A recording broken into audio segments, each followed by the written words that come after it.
Hi Leo, welcome to your general reading for the 16th? Yeah, 16th to the 22nd of May. I'm just going to jump straight into it. The cards have already been shuffled, so let's get to it. Leo, and see what's happening for you next week. Let's try and draw two cards there. Leo. Wow. Okay, I've just had this in the previous reading. Queen of Swords. Crossing that, we just had that in the previous reading. The Eight of Swords. Four of Wands. In your near future, Two of Swords, gut instinct, subconscious, love to see the Three of Pentacles, that's really nice. Your head of the map, you know, what you're sort of, what you think is actually going on, the sort of conscious part of the situation or the ask is the Five of Cups. So let's have a quick look at this. Energy on the bottom of the deck, the Seven of Wands, okay. So let's do this first. Queen of Swords, she's got two swords in her hand. One is actually impaling in through her hand. This is someone who's been through the ringer. You know, she feels your pain because she's been through it herself, and she wears a crown of swords. So when she puts them on, she feels them bite. You know, she knows the swords cut both ways. That's not to say that she's not, you know, a lover and a fighter. She you know, loves fiercely, and again, this is a female energy rather than feminine energy, rather than gender specific. So it could be a man who loves fiercely, you know, and the idea that I've been hurt before. In a more traditional reading, the illustration is she's above the storm clouds and she can see the future. You know, there's that sort of stoicism of a bright new day, so she's coming out the other side. And crossing that, you've got the Eight of Swords, which is the Crucible card here. This is you. You know, there's this intense heat and you've just come out of the fire. It's a test. You're being tested, but it's a test through which you're successful. Other people can't stand it, you know. So as other people fall by the wayside, it's just going to make you even stronger. Pardon me, Leo. Wouldn't be one of my readings without one of my coughs, would it? In the near past, you got the Four of Wands, which is great. It's freedom, celebration, joy. Could indicate relationship, marriage, proposal. But it's a real joyful card, so that's great to see in the near past. I'd rather those two cards were swapped around, but we'll get to that in a minute. And then in the near future, you've got the Two of Swords. In this particular reading, in this particular deck, it talks about the two swords rubbing against each other and you're missing the message because there's that kind of friction. You know, if it was a relationship, you both want the same thing, but you're arguing about the dog and who walks the dog. It's like, but you're going to buy a bigger house then, you know, or there's a dog walking leaflet coming through the door and you're not seeing it because you're too busy, you know, fighting over that one little thing. So be careful of that. It can also mean a time of sort of, let me think about this, and you're putting these two swords up to go, just keep away. Not in a mean way, but just give me 10 minutes.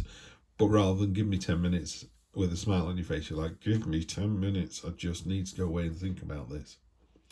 Then the subconscious, you know, the kind of tummy butterflies, gut feeling, interesting tummy butterflies, because she's got butterflies coming off of their creative ideas and wanting that kind of desire and potential and transformation to something better come out. This is, I love this card. There's one of these pentacles is dropping soil on the ground, one's dropping seeds and one's dropping water, and they're growing an oak tree. You know, oak trees are very slow growing, so you're planting something in whose shade you'll never sit. I mean, that's really far-reaching stuff, and it's about the greater good. It's about working together, you know, the synergy of two people doing the work of three, or, you know, I don't know, your granddad telling you it's a great relationship, and it's just because it's come from some old wise guy, it carries a bit more weight. But this is all about, it's all about synergy. It's all about the greater good. And then at the top, the head of the matter, or how you see the situation, is the spilt milk card, you know, the Five of Cups, the woe is me. But you're not seeing that one of those cups has still got water in it. You know, so hope always remains. It might only be a tiny glimmer. And because this cup is so big and so noisy, it's drawn your attention, it's drawn your focus. It ties in a bit with this card here. So I think you've got to be careful that you're not focusing on the big brash problem when the underlying problems are going to require more attention. Or I sometimes think, you know, when you've got 10 things to do in a day and it almost stonewalls you, so you go, I couldn't possibly do all 10. And what I would say is just do one. That leaves you with 9. You might as well do the other one. Now you've only got 8. Oh, look, 7 and 6 only took 5 minutes each. And all of a sudden, by 11 o'clock, you've done 4 of the 10 jobs. You only got 6 left. And also, honestly, if you don't do all 6 in the day, does it really matter? Yeah. So again, don't worry. You know, there's a slight worry about this here, Leo. That's not like you, because you've got this lovely energy underneath the 8 of Wands. You know, this is a cast iron rod with these branches bashing against it, and it's going up against you. It's like, really, you want to try this? You're the lighthouse. The waves are going to crash against you, and you're just going to go, I'll see you on the other side. You know, great energy, really nice. So you've got the 8 of Wands and the 8 of Swords, and again, they're both sort of, that's a real test with some real heat and intensity behind it. And this is a bit more sort of, what's the word? It's like children fighting an MMA fighter. You know, he's getting these taps going, yeah, whatever, keep going. You know, you're not going to take me down. So it's that. It can sometimes get a bit wearing because you're like, really, we've got to go through this again. I told you that this was going to be the answer. Don't fight me on this because you're not going to win. Okay, so here we have, I think that's the 7, isn't it? Yeah, 6. 6 of Swords. That's your situation, how you find yourself. External influences, the Emperor. Hopes and fears, the Tower. And the final outcome, love, this card and this deck. Okay, this is really nice.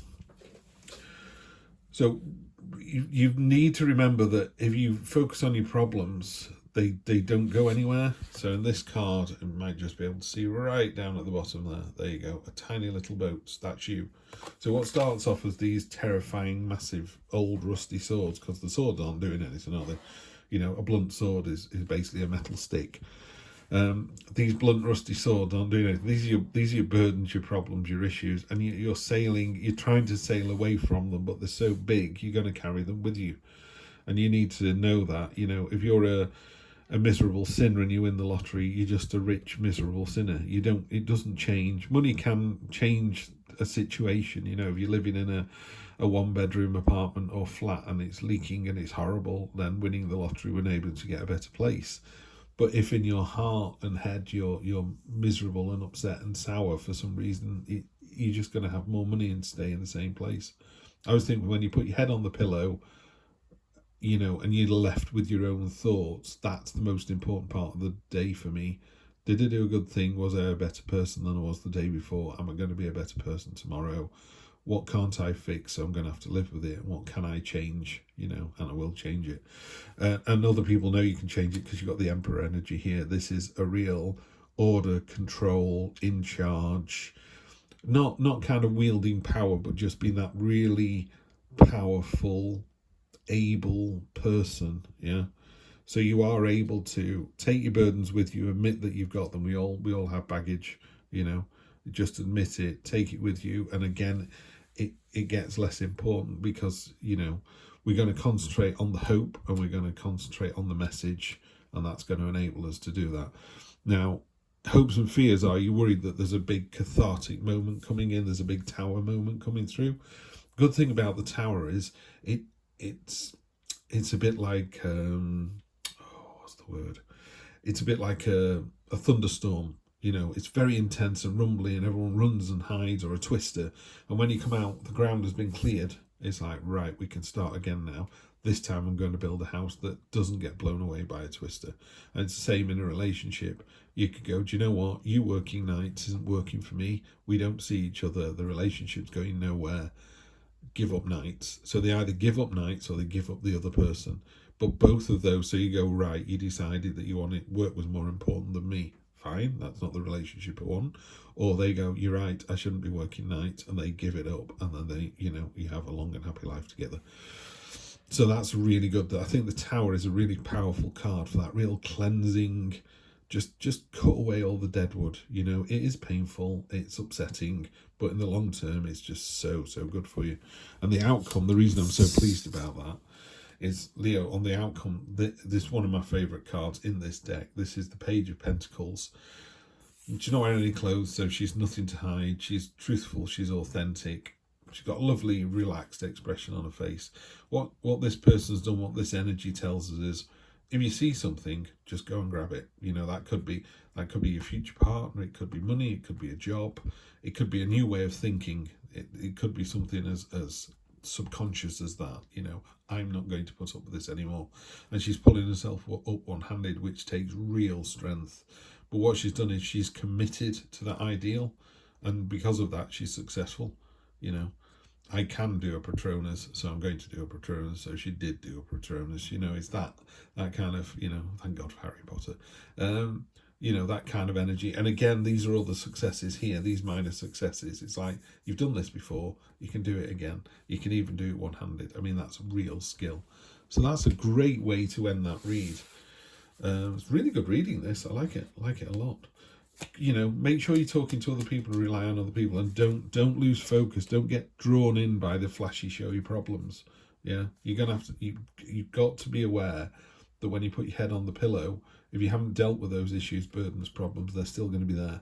You know, if you've got a bill that's outstanding and they're going to come and take your furniture away, you need to ring them up. Ring them up tomorrow and go, I haven't got the money this month. What can we do to make sure that I don't lose this? You know, take control of that situation, because if you want it, you can get it. And then we'll just take 3 cards from here. Excellent, excellent, excellent. Couldn't be really good, really good. This just builds on top. We got the Fool card, which is about jumping into the new adventure. If any of this has made you feel a bit scared, you know, moving to this card talks about moving to a different place, could be a different mindset, you know, but it's going from choppy waters to normal. The Fool talks about jumping in with both feet. You know, it's all or nothing with this fella, so that's a great card to see. Definitely go for it this week. Soulmate energy. If this is a reading and you're worried about the tower and it all changing, go for what it is that you want. It works out really, really well. This is beautiful. This is the relationship card. 2 peas in a pod. They're jumping into each other's universes. You know, they're jumping into each other's cups. There's a broken arrow here. If it's relating to business, it's the end of hostilities. You know, if you stand up to a boss or something, go, nope, no more, I'm not doing that, I'm not working nights, boom, it's done. And then the Star card, great, great, great card about this real understanding of conscious and subconscious, really in control of that. And it's about your hopes, your dreams, your promises, your wishes. You know, you want it, you'll get it. Really good energy. Loving the Star, loving the Page of Pentacles. You're in for a really good week, Leo. Have a fantastic one. I'll see you next Sunday for more of the same. Take care.